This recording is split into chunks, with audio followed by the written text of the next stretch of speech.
Pinchas, for as long as I can remember, I mean, I grew up with that film, Chris Newpon film, Here to Make Music, and made big impression on me all those years ago. But for as long as I can remember, you have diversified in your musical activities. You were flying high as a solo player, but you also played chamber music, were a collaborator, took up conducting quite early.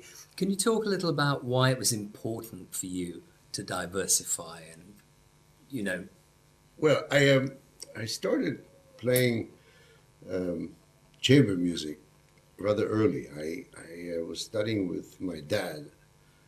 He started me on clarinet, well, actually recorded first. Well, I was about 5 or so.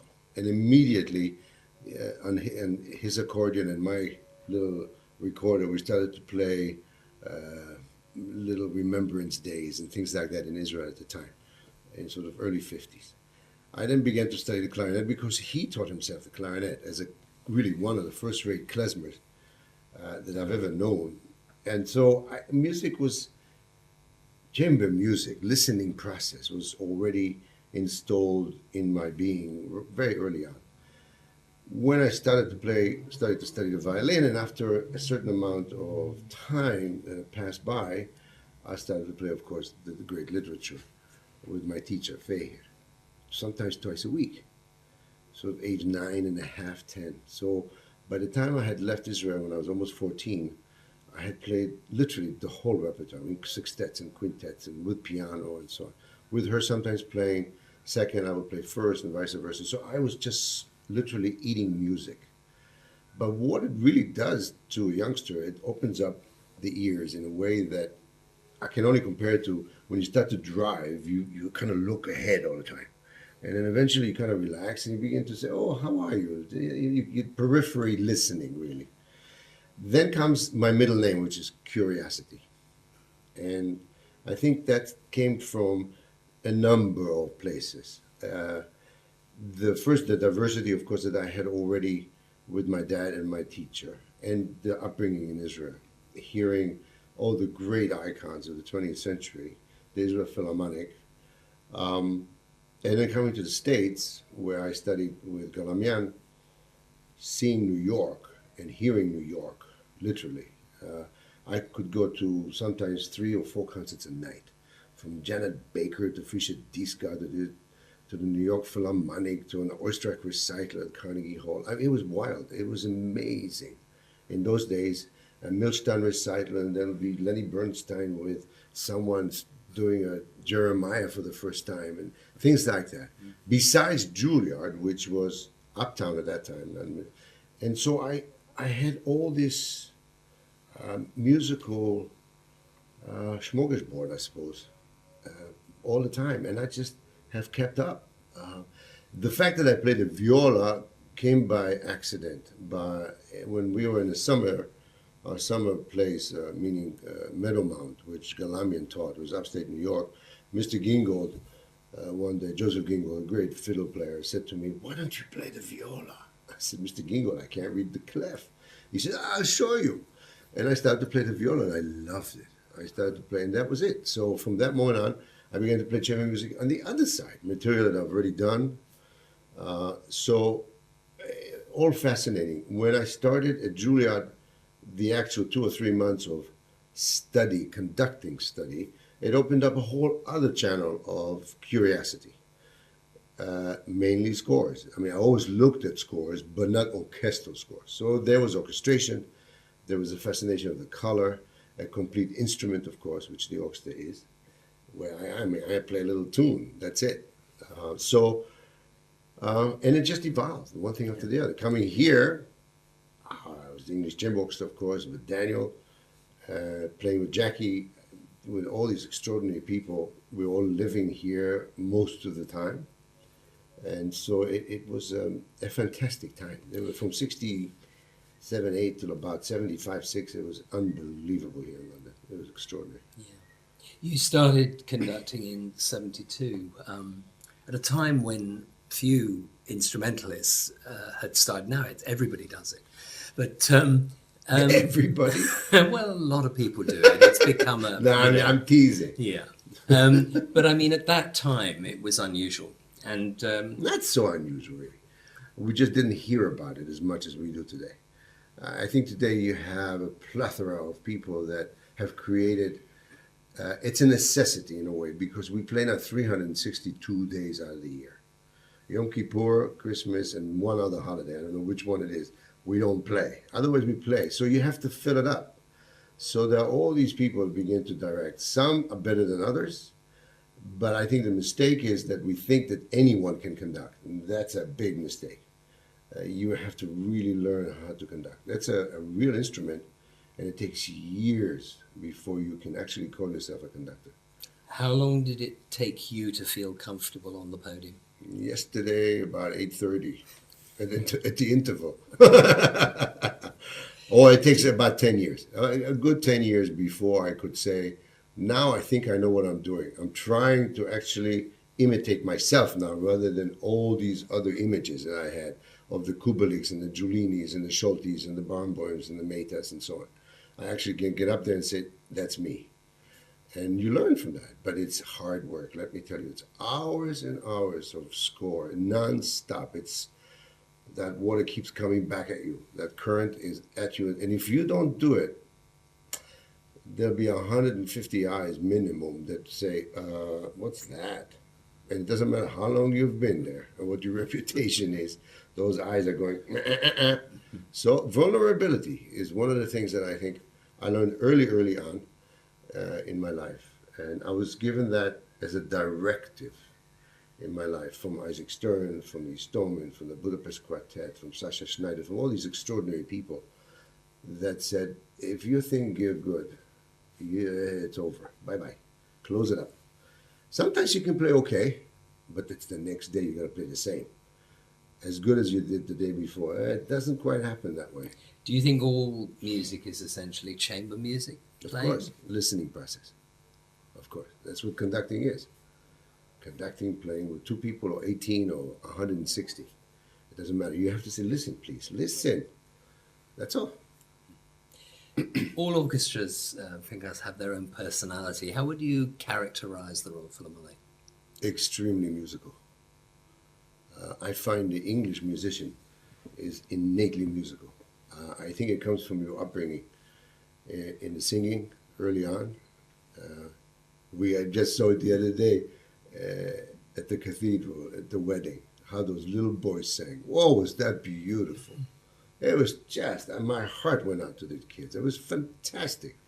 I actually had a little tear there, not because of the wedding, the way they just embraced the sound. It's fantastic. But, as you grow, you learn. And I think that there's a communal feeling also in the musical outpouring in England. I think we are more geared towards communal playing, i.e. orchestras, than, let's say, in a place like America, where you go to Juilliard and you become the next Jascha Heifetz. It doesn't quite work like that. So there is all that, and it's just innately musical. I've always found that, and to me, it's just an incredible buzz. I get a tremendous buzz. And they're incredibly hardworking, of course, so they have to pick up very quickly, don't they? They have to work quickly with the schedule. Sometimes too quickly. You, I imagine that directing concertos from the instrument makes for a more intimate rapport. Where do you draw the line, or do you? In which concertos you will direct from the solo spot? 4 horns, bye-bye. No. 2 horns, okay. 4 horns, very, very difficult. I've done the Bruch G minor, it has 4 horns, but it's a little bit less. You can still hear quite well when you're playing, and they can hear you when they're playing, which is actually more important in some ways. 4 horns, definitely. Brahms, bye-bye. Chekhov, no, you can't do it. It's also physically not possible. You have to really be able to cue somebody in a different way, let's say, for musical purposes sometimes, and sometimes for entry purposes. And you can't do it when you're playing those concertos. It's impossible. So 4 horns is definitely a grenze. That's the border. It's a no-no. Don't cross. We include the Elgar, of course. Of course, my God. Which you recorded so memorably. There's no way you could do You could do Elgar. The cadenza alone, they need that beat. They need to wait for the next beat. Oh, no, no, no. Those fermatas are very important. Um, you're playing the Beethoven concerto on a number of occasions this coming season next year. It's this piece really separates the men from the boys. I mean, the purest and most challenging, surely of all the. It sure is. It sure is. It is a... Talk about the Beethoven concerto and Beethoven in general. Well,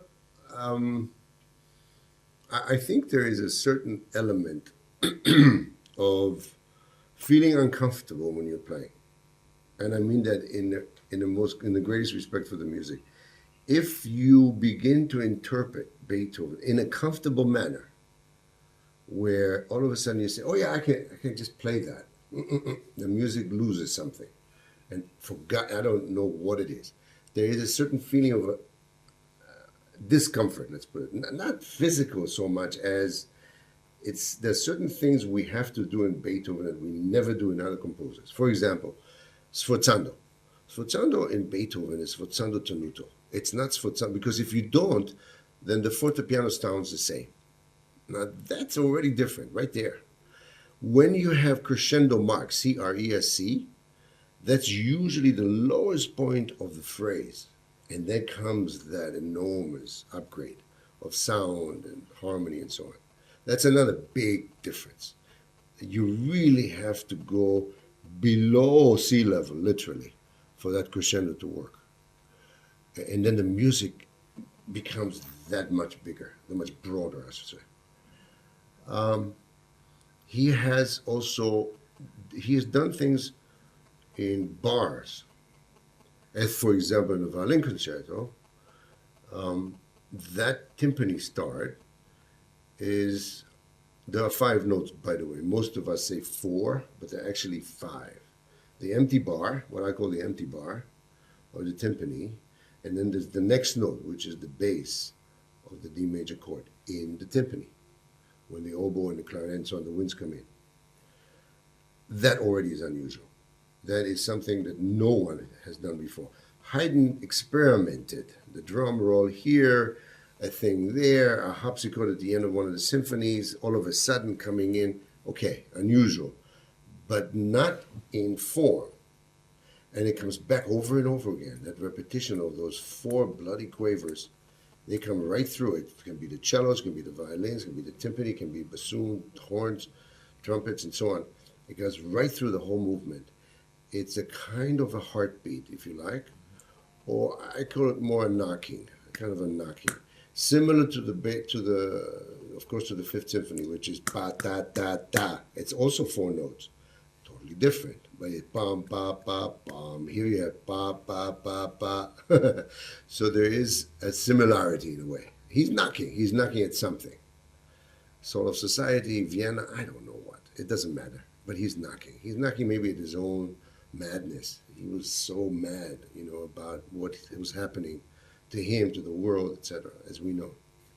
So those are impulses, I think, for understanding how the violin solo part fits. Because it's one of the few big concertos where the violin part actually accompanies quite a bit. That's the tunes going on. First violins and violas, and then you have the 2 violins later on. Different harmony, of course, and the violin is If you're standing up there as a soloist, bye-bye. No, not for me. So you have to play within that. Then, of course, comes the slow movement, which is all accompaniment for the beautiful, beautiful, songful melody of the clarinet and the bassoon. Again, very unusual. And then a very lovely sort of simple rondo in the last movement, with, of course, one of the most amazing G minor sections, middle section, similar to the 4th concerto in the first movement. Of course, it happens G minor, in the first movement, but then it comes again in D minor in the last movement, which is very beautiful. That's genius. And it really does give you the kind of impulse to learn and to play that over and over and over and over again, and to get those factors really well tuned yourself. And then, of course, with the orchestra. And most of the time, you'll relatively have a decent performance of that piece, given the fact that you work it and work it exactly the same way. You can't change the work habit in front of the orchestra. And then hope to play in tune. You know, those D major arpeggios and things. Woo, bloody hard. The fifth and seventh symphonies, the two symphonies, you're doing quite a bit. I'm interested to hear your viewpoint on them, particularly the seventh, which is just, I mean, the apogee of rhythm. I mean, those Absolutely. outer movements is just extraordinary, the energy it generates. Correct. Just give us some little pointers as to what you think are, what are the important elements to crack in conducting these pieces? Form, especially the Seventh Symphony. Well, I mean, Fifth Symphony as well, but form. The form of the first movement is very important. You have the most fantastic introduction. The connection metric, as you were saying, the metric connection is very important. Pum, pa-dum, pum, pa-dum, pum, pa-dum, pum, pa-dum, pa, pa, pa, pa, pa, pa, pa, pa, pa, pa. Very Haydn-esque. He did that earlier on in the Second Symphony, for example. Also, he has a long introduction, all related metric-wise and meter and tempo to the allegro. So it could be a little faster, a little slower. That depends on the performance already. But it's got to be connected. And that's what that symmetry of meter makes it that much bigger. You need to know the middle section, of course, of the first movement of development, and it becomes, because of pum, pum, pum, pum, pum, there's a tendency it becomes a 2/4, and it's of course all in 6/8. So you have to make sure it's not da da da da da da da da. It's dun dun dun dun dun. It stays that way. That's not easy. It's been an argument for years, because sometimes he has a semi-quiver rest, and sometimes he doesn't, and it's all one of those things. The slow movement is usually played as a march, death march. I call it. It's not. It's just an andante. Dum, bum, bum, bum. To me, it's a very nice little walk in Hyde Park, if you like, on a beautiful day. It's not da, da, da. It's not a funeral march. Because if it was a funeral march, it'd be in 4, first of all, not in 2. It's in 2/4. And it's a beautiful, beautiful harmonic changes that go on with the clarinet in the middle. Oh, it's magic. Little Bach in the middle there, canonic stuff, all that stuff that goes on in the strings. The scherzo repeats way too many times, as far as I'm concerned, but it works if you really do it properly. The tempo is very important again. It's very fast. His markings are extremely fast. And the last movement, the impulse of the that accent, that's a sforzando, against the beat. And that it's against. That's again very important. And that's it. 30 some minutes later, it finishes. What are your priorities as a conductor, Pinchas? Ooh. Honesty. Number one, in the music. Secondly, to use your hands, if possible, at all times, for bringing the music out for the person playing, persons playing. So the body itself will represent already a sound, because we all have sounds, auras around us. Some musicians like it better than others, but you can change sometimes, as an actor would. Character, if you like.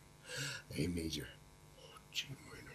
You can do that. You can do it physically, you can do it facially, but that's not the way to do it. The way to do it is really by the hands. There is a very clear technical way of departing for a journey on any piece. And that's basically an arm movement that starts from what we call sometimes the invisible line of the conductor's podium. But it's about halfway, maybe the heart, I don't know, it depends on your abilities. But it's a departure. It's not, it's come play. Okay, it's a departure on a journey, because a symphony is a journey, and it's a 24-hour cycle. It never stops. You can start all over again, and there are many, many, many pieces like that. So if you can convey that to start with, it's halfway there. Now comes the work. The work starts with the parts. If you don't mark those parts with your indication, some people mark it in the score and give it to the library. I like to mark the parts myself, the violin, viola, cello, bass. I used to actually do each part of the, because it's a study. How do you study conducting? You have to mark it. It's like a road sign, you know. Now I go left, now I go right. You mark it on a map. It's a map. Also, the repetition of doing it memorizes. In a way, it memorizes. Not, I don't mean for memory, but it memorizes, physical memory of what's going to happen. Once you take the score, aha, oh, there's a clarinet in that viola for it. Ah, okay. Second violins are playing. Oh, okay. Okay, that's it. And after that, time on the podium, which is really very difficult for young conductors to find time in front of the instrument, with the instrument, I should say. You can't stand in front of the mirror. Bye-bye. So you have to, there's an illusion also. There's an illusion of sound and motion all at the same time from the arm. And that you learn. You learn how to do that. To teach conducting, I find the most cumbersome thing to do. It really is. We do it now. I've done it for about 11 years now. In the summer in Ottawa, I had Panula to start with for 5 years, and I have Ken Kiesler for the last 6. And Ken is probably the wisest, wordy person that really explains what happens. You can see it, but he can actually put that in words so the conductor understands that distance, and sometimes without the distance, and etc. etc. Besides, of course, orchestration, score reading. Why do you stop an orchestra? Blah blah blah blah blah. It's a lifetime journey. I notice you're doing Shostakovich's 10th Symphony next year here in London. Is that, have you conducted other of the Shostakovich? I've done Shostakovich before, yes, but not that one. Yeah, it's a biggie. I'm looking forward to it. This is the before and after Stalin piece, Exactly. isn't it? Well, you come out, you go into Kremlin on one side and you come out the other. That's the way I see it. Sorry. I'm doing the first symphony now in the fall in Ottawa, and then the 10th later on with the RPO. We don't quite have the forces in Ottawa for all the extras. I'm very much looking forward to it. Sibelius too, I've never done, even though I've taught that. But that's very different. Very different. I'm doing Mahler now. I did first Mahler. I'm doing Mahler 4 in a few weeks in Ottawa, and it's really banging in my forehead the whole bloody time. It's amazing. I was never that enamored about Mahler when I was much younger. I loved it, but I didn't understand. I really did not understand the full aspect of all the meanings and thematic materials and the way he put the orchestration, real figure eights, how he did it all, and why. And now I'm beginning to learn that more and more. And it's made me, I think, a better musician, actually, studying this stuff. Well, that's the piece, of course, that connects with his classical past, doesn't it? His the legacy that he inherited. Of course, there are these elements of sound which I'm very familiar with from the Statel. Chum, chum, chum, chum, chum, chum, chum. They say it's bells. You know, it's bells. What bells? It's not Christmas bells. You know, these are chum, chum, chum. Come and buy some bread or some cheese or I don't know what in this Statel, but those are amazing bells. And they're not high bells. They should be middle range bells, etc. And all these so-called glissandi that he put, all these portamentos that people call, these are expressions of the Bible. You know, when the Hebrew Bible has little notations. Something that looks like a 5, and it goes, ooh, ooh, ooh. It's very much Mahleristic. You know, there's no question that comes from there. Mm-hmm. So that's ingrained. Of course, Shostakovich too references Jewish folk music and the irony, his use of irony and humor. Soul comes from the soul. What's it like being with this orchestra on the road? Do you bond more Oh, when it's it's... tremendous. It's tremendous. I have to share a story with you. Just a few days ago, we had a concert in Verona. I was already in Milano, and I got a phone call from Heathrow, from management, saying, good news and bad news. I said, what's the problem? He said, well, you know there's a strike in Italy. I said, yeah, I heard about it. So half of the orchestra, or part of the orchestra, will be going at 12 o'clock, arriving at 3, arriving in Verona at 5. We had a rehearsal at 5. So that rehearsal, of course, has already been delayed. The other half, second phone call said, oops, we have to go from Heathrow now to Gatwick. Why? Because in Gatwick, there's a plane we hope will take off around 5 o'clock English time to Verona. I said, that's great. We'll be here by 8. We can still maybe a half an hour, because it's at 9 o'clock. We do a half an hour. Yeah. 6 o'clock English time, they said, I think we're going to strike it. We're not going to make it. I said, oh my God, the 1,300 people, it's a revamped new church, and it's a big deal. So they talked to the presenter. Anyway, long story short, they arrived. I had a rehearsal at 7:30, however. Are you ready? 11 violins. That was the first transport. 2 violas, 10 cellos. Somehow all the cellos were there. No basses, no clarinets, no trombones, no horns, 1 bassoon only. Timpani did. Thank God we had the timpani rehearsal, because he started a concerto and he was inside this beautiful area, and you heard ba-dum, ba-dum, ba-dum because of the echo. I said, Tim, I'm hearing 2 notes. He said, what? I said, I'm hearing 2 notes. It's ba-dum, ba-dum. So I asked, I said, do you hear 2? Oh yeah, it's 2 notes, Tim. Anyway, luckily we had at least that bit of a... Anyway, they arrived at 5 to 10 in the church. At 10:20, they were on stage. No rehearsal, and we're playing this program tonight. It was magic. I don't know how to explain it, except it's a magical bunch of people that could actually just get on stage and play music. It was fantastic. It's still, until last night, still we were basically talking about how extraordinary to have had that moment together, where you can actually be part of something that is so unusual. I mean, I've played late concerts, I've arrived late, but a whole orchestra? Oh my God. Do you give the violins a hard time? No. I hope I don't give anybody a hard time. I'm as dedicated to making it sound right as I am for myself. And I think most of the time people know that. Because don't forget, once you talk to an orchestra and you tell them what you want, so to speak, and you then play, and if you, not so good, that's not so good. If you really have to be very conscientious. But first of all, your own playing, but what you say and how you say it. They will be probably, if you ask the string body, they will probably say, well, he knows what he wants. Or he sometimes tells us things that he thinks we can do, but we really can't do. Well, that's not true. Because there's no such thing as you can't do. In my book, if you know how to do it, you know how to do it. If you don't know how to do it, then don't play. So we experiment. I've never had a real bad time. I really haven't had a bad time with an orchestra.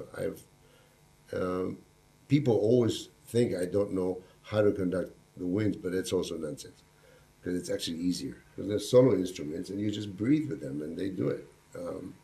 If it's not in tune, you fix it. You try to fix it. It's an ongoing process, like it is playing. It's an evolution. The biggest difference is that this is immediate. This is immediate. You, the people, can tell when I play a wrong note. When I don't do it properly here, maybe 4 people know. And one of them might be a friend in the audience. Not that many. So it's a silent art, but it's extraordinarily deep. And what you really want to at the end with an ensemble that you've been with a long time is to just let them play. It's so much easier than one thinks. If you know how to drive, if you don't know how to drive, don't get up there. And you got to study. You got to learn how to do it. You can't just, because you happen to play an instrument, you think you can do it? No, no, no, no, no. And I can tell you that one of the things that's wonderful, for example, in Venezuela with Sistema, is these chaps start, first of all, they're picked out of the orchestra by Abreu. Dr. Abreu is a genius in picking people out properly. Claudio's helped him a lot, Abado and a few others. Simon now has been there and a few others. But he picks the personality, he picks the player and the personality to be able to stand up and be respect, if you like, for. But they spend hours in the box, starting already at 15, 16 years old. So by the time they're 23, 24, they spent hours in that box. And so there's a calmness, there's a kind of aristocracy that comes with only spending time in front of the orchestra. And it comes from the minute you walk on that podium. And I mean on the stage, not on the podium where you stand. The minute you walk out, it's how you greet the orchestra. And they know that. Instinctively, musicians will tell you, yes. And instinctively they say, no. That's it. They say, then you say, well, how good was it? They said, good. How bad was it? Bad. That's it. That's the end of the story. After all this complicated stuff. And that's it. Honest to God. There'll be some nights that are better depending on the venue, depending on how you feel, etc. People are a little more up or down depending on demographic. But I play the same in Oklahoma as I do in Musikverein or in London or anywhere else. I don't make any difference. And I teach that, by the way. If a student comes and plays in the class and they don't want to play, I said, put it away. Oh, no, I didn't mean that. What do you mean you didn't mean it? Then play. You know, it's only 1 hour. Why are you wasting my time? You know, I said, no, I'm sorry, Mr. I didn't mean that. I really want to play. But it doesn't look like you want to play. So come on, let's play. That's it. And I said, you know, I do that now for 62 years practically. And every day when you take out that, from that cigar box, you take out a little violin, have respect for those 4 strings, you know. That's all. Because that's going to be here a lot longer than any of us. That's the end of the story. It's that simple.